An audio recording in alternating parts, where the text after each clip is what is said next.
एक राज्य में एक राजा थे। राजा का नियम था कि रोज 1 मन दूध राजा गंगा जी में प्रवाहित करते थे। तो राजा ने सोचा कि हम रोज कहां तक दूध लेके जाएं गंगा जी में प्रवाहित करने के लिए। उनकी गंगा जी के प्रति बड़ी श्रद्धा थी, गंगा जी के प्रति बड़ी लगन थी। तो राजा ने एक पंडित जी से कहा कि पंडित जी, हमारी गौशाला से 1 मन दूध ले जाके गंगा जी में रोज आप अभिषेक कर दिया करो गंगा जी का, तो ये हमारा नियम पूरा हो जाएगा, हम आपको महीने की कुछ पगार दे दिया करेंगे। पंडित जी ने कहा ठीक है। पंडित जी रोज स्नान ध्यान करके राजा की गौशाला में जाते और 1 मन दूध नाप के लाते और गंगा जी में अभिषेक कर देते, रोज का नियम।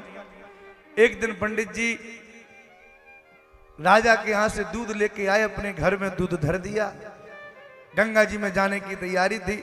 उसी समय रास्ते से कुछ संत ब्राह्मण पंडित जी के दरवाजे पे आ गए। संतों ने कहा पंडित जी बहुत दूर से चल के आ रहे हैं, बहुत भूख लगी है, कुछ भोजन हो तो कराओ। ब्राह्मण देवता बेचारे अकिंचन थे, कहां से इतने संतों का भोजन करावें। तो ब्राह्मण की पत्नी ने कहा कि देखो जी, गंगा जी में तो दूध आप रोज ही डालते हो, अब राजा कौन सा देखने के लिए आ रहा है, दूध रखा ही है, राजा से कह देना कि हमने गंगा जी में कर दिया अभिषेक, आज इस दूध की हम खीर बना देते हैं। ये संत जो आए हैं ना, कम से कम थोड़ी थोड़ी खीर पालेंगे तो इनके पेट में कुछ तो जाएगा। पंडितानी जी ने जब ये कहा तो पंडित जी ने भी सोचा कोई बात नहीं देवी, झूठ बोलना पाप है, पर बोल दूंगा, कोई बात नहीं, कम से कम इतने ब्राह्मणों का भोजन तो हो जाएगा। पंडितानी जी ने वो दूध गंगा जी में न चढ़ा के चूल्हे पे चढ़ा दिया। चूल्हे पे महाराज दूध खदकने लग गया, अधौटा हो गया। बढ़िया सुंदर बासमती चावल डाल दिए, अब बढ़िया सुंदर घोटेमा खीर बनी। ऐसी अद्भुत खीर बनी हमारे वृंदावन की जैसी तस्मई बनती है। दूध में चावल ऐसे लय हो गए कि पता ही न चले कि दूध कहाँ है चावल कहाँ है। घुटते घुटते घुटते घुटते दूध ऐसे पीला पड़ गया जैसे किसी ने केसर डाल दिया हो महाराज। ऐसी खीर में फिर चीनी डालने की आवश्यकता नहीं रहती, अपने आप मीठी हो जाती है।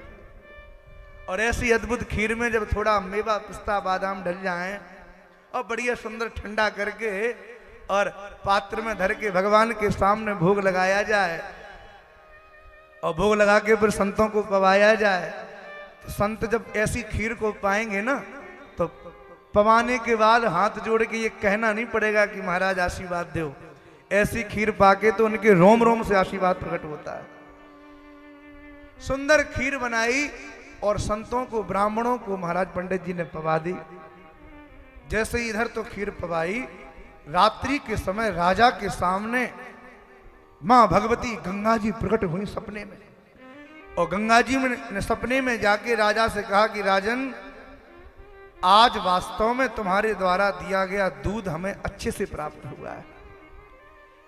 इतना कह के गंगा जी अंतर्ध्यान हो गई। राजा ने मन में सोचा कि गंगा जी ने कहा कि आज ही हमें दूध मिला है, इसके पहले दूध, इसका मतलब गंगा जी में गया ही नहीं। लगता है पंडित जी रोज दूध बाजार में बेच आते हैं, आज ही पंडित जी ने गंगा जी में दूध चढ़ाया। राजा की तो बुद्धि खराब हो गई। सुबह सुबह जल्दी उठा और पंडित जी को बुला के कहा, क्यों पंडित जी, रोज का दूध कहाँ ले जाते हो? पंडित जी को तो पसीना पसीना आ गया महाराज, लगता है किसी ने बता दिया। पंडित जी ने सोचा कि यदि हम झूठ बोले तो और एक नया झूठ बोलना पड़ेगा। पंडित जी ने कहा महाराज हुआ क्या है? राजा ने कहा पंडित जी, सपने में गंगा जी आई थी और उन्होंने कहा कि केवल कल का ही दूध हमें मिला, इसके पहले का दूध नहीं मिला। पंडित जी ने जैसे ही सुना तो पंडित जी ने कहा महाराज कैसे हो सकता है, मैं तो रोज आपके द्वारा दिया गया दूध गंगा जी में अभिषेक करता था, पर महाराज क्षमा करना, कल का ही दूध हमने अभिषेक में नहीं दिया। राजा ने कहा तो कल का दूध कहाँ गया? पूरी बात बताई। बोले संतों को ब्राह्मणों को खीर बना के पवा दी हमारी पंडितानी ने। राजा ने जैसे ही ये सुना तो राजा के नेत्र सजल हो गए और मन में सोचने लगे कि लगता है गंगा मैया गंगा जी में दूध बहाने की अपेक्षा ब्राह्मणों के मुख में खीर जाए, इसकी बात कह रही हैं। इसलिए राजा ने कहा पंडित जी, कल से नियम बदल दिया हमने। क्या?